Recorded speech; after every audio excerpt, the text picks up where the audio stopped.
Hello everyone, આજની આ recipe છે એ છે મિક્સ વેજીટેબલ મુઠિયા. જેટલી આ ડિલિશિયસ દેખાઈ રહી છે ને એટલી હેલ્ધી પણ છે. ચાના સાથે ખાવાની તો મજા જ આવી જાય છે. મજેદાર વાત એ છે કે ના આમાં ઈનો યુઝ થયો છે, ન તો બેકિંગ સોડા કે પછી બેકિંગ પાવડર. તેમ છતાં એટલા સોફ્ટ બનશે અને હેલ્ધી પણ છે. બાળકોથી લઈ મોટા સૌને પસંદ આવશે. તો ચલો બનાવવાનું શરૂ કરીએ. તો સૌથી પહેલાં આપણે વેજીટેબલ્સ લઈ લેશું, જેનું મેઝરમેન્ટ આપણે વધારે રાખવાનું છે અને લોટ જે પણ યુઝ કરશું એ ઓછા લેશું.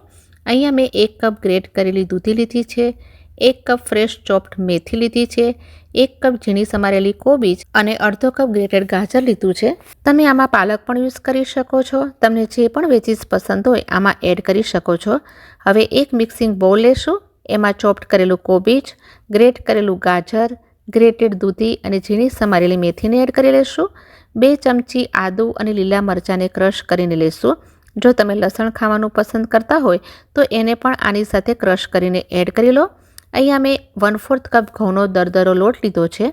આ લોટ ઘરમાં ન હોય તો તમે નોર્મલ ઘઉંનો લોટ જેનાથી આપણે રોટલી બનાવીએ છીએ એની સાથે સૂજીને મિક્સ કરી લો અને યુઝ કરો. 1/4 કપ બેસન લેશું અને 1/4 કપ જુવારનો લોટ લીધો છે. તમે આમાં બાજરાનો લોટ પણ એડ કરી શકો છો, રાગીનો લોટ પણ એડ કરી શકો છો. હવે પાવડર મસાલા એડ કરી લેશું. અડધી નાની ચમચી હળદરનો પાવડર એડ કરશું, અડધી નાની ચમચી ધાણા જીરુંનો પાવડર નાખશું, 1/4 ટીસ્પૂન લાલ મરચાંનો પાવડર અથવા તો તમારા ટેસ્ટને અનુરૂપ એડ કરો, 2 પિંચ હિંગ એડ કરશું, 3/4 નાની ચમચી મીઠું એડ કરશું, 1 મોટી ચમચી સફેદ તલ નાખશું. તમને અજમાનો ટેસ્ટ પસંદ હોય તો આ સ્ટેજ પર એડ કરી લો. 2 ટેબલ સ્પૂન જેટલી કોથમીરની પત્તી એડ કરશું. ટેસ્ટને બેલેન્સ કરવા માટે 1 ચમચી ગોળનો પાવડર એડ કરશું. તમે ગોળની જગ્યાએ ખાંડ પણ લઈ શકો છો. ગળ્યો ટેસ્ટ છે તો થોડી ખટાશ પણ હોવી જોઈએ. તો 1 ચમચી લીંબુનો જ્યુસ એડ કરી લેશું અને મુઠિયા રેડી થઈ ગયા પછી પણ બિલકુલ ડ્રાય ન લાગે એના માટે 1 મોટી ચમચી તેલ એડ કરશું. બધી જ વસ્તુઓને સરસ રીતે મિક્સ કરી લેશું. બધા જ મસાલા અને વેજીટેબલ્સમાંથી નેચરલી પાણી રિલીઝ થશે. લોટ પણ આમાં તમને જે પસંદ હોય એ તમે લઈ શકો છો. આ રીતે મસળીને લોટ બાંધશું તો પાણીની બિલકુલ પણ જરૂર નહીં પડે.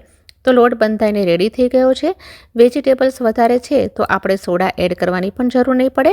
મુઠિયા બનાવવા માટે તમારે આવી હોલવાળી પ્લેટ કે પછી ચાળણીની જરૂર પડશે. એને મેં હલકું તેલ લગાવીને ગ્રીસ કરી લીધી છે અને સાથે જ મુઠિયાને સ્ટીમ કરવા માટે પાણીને પણ ગરમ કરવા માટે રાખી દીધું છે. હવે લોટમાંથી જેટલી સાઇઝના મુઠિયા બનાવવા હોય એના એકોર્ડિંગ લોટ લઈ લેશું. હું અહીંયા નાના નાના મુઠિયા બનાવીને રેડી કરી રહી છું. હાથોમાં લોટને લઈને થોડો સ્મૂથ કરીને સિલિન્ડ્રિકલ શેપ આપી દઈશું અને પ્લેટમાં રાખતા જશું. મને આ મુઠિયા બનાવવામાં બિલકુલ પણ પાણીની જરૂર નથી પડી અને એક્સ્ટ્રા કોઈ પણ લોટ મેં એડ નથી કર્યો. ડિપેન્ડ્સ તમારા વેજીસ કેટલું પાણી રિલીઝ કરે છે એના હિસાબે 1 થી 2 ચમચી લોટ વધારે પણ જોઈ શકે અથવા તો ઓછો પણ જોઈ શકે. આ રીતે બધા જ મુઠિયાને મેં રેડી કરી લીધા છે. હવે સ્ટીમરમાં પાણી પણ સરસ રીતે ઉકળવા આવ્યું છે તો પ્લેટને પ્લેસ કરી લેશું અને 15 થી 20 મિનિટ માટે મીડિયમ ફ્લેમ પર કૂક થવા દેશું. 20 મિનિટમાં જ મુઠિયા એકદમ સરસ રીતે સ્ટીમ થઈ જશે અને સરસ રીતે ફૂલી પણ જશે. આપણે આમાં ઈનો કે સોડા યુઝ નથી કર્યા, તેમ છતાં એકદમ સરસ ફૂલી ગયા છે. મુઠિયાને હલકા ઠંડા થવા દેશું. મેં એને ઠંડા કરી લીધા છે. હું એને ઇઝીલી ટચ કરી શકું એટલા ટાઈમના માટે મેં ઠંડા કરી લીધા છે. મુઠિયાને આ રીતે સેપરેટ કરી લેશું અને પછી એના કટ લગાવી લેશું. હલકા ઠંડા થવા દેવાના અને એના પછી જ નાઇફની હેલ્પથી આ રીતે પીસીસ કરી લેશું. બાઇટ સાઇઝના પીસીસ રાખશું જેથી વઘાર કરશું ત્યારે ઇઝી રહેશે. બાળકોને લંચ બોક્સમાં દેશું તો એમને ખાવામાં પણ પ્રોબ્લેમ નહીં આવે. એવી જ રીતે બધા જ મુઠિયાના પીસીસ કરી લીધા છે. તમે એને વઘાર્યા વગર પણ ખાઈ શકો છો અને જો તમારે ડાયટ માટે કે પછી તમારે વધારે તેલ ન ખાવું હોય તો આ રીતે કોરા પણ ખાઈ શકો છો. હું મુઠિયાને વઘાર આપી રહી છું. કડાઈમાં 1.5 ટેબલ સ્પૂન તેલ એડ કરશું. તેલ ગરમ થઈ જાય 1 ચમચી રાઈ નાખશું. રાઈને ક્રેકલ થવા દેશું અને 1 મોટી ચમચી સફેદ તલ નાખશું.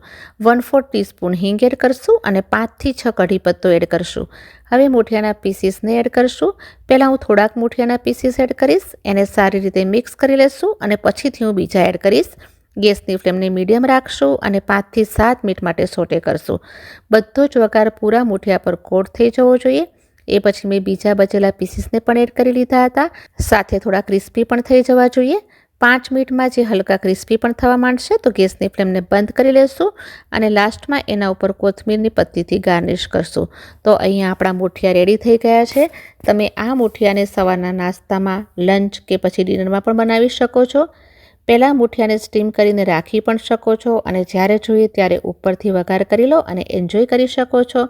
ચટણી, કેચઅપ કે પછી ચાની સાથે સર્વ કરો. એકલા આમ જ મુઠિયા ખાવામાં પણ બહુ જ ટેસ્ટી લાગે છે.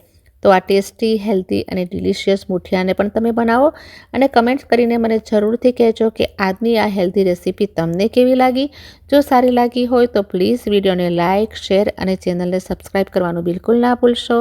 ફરી જલ્દી મળીશ નવા એક વિડીયો સાથે. Till then take care and thanks for watching.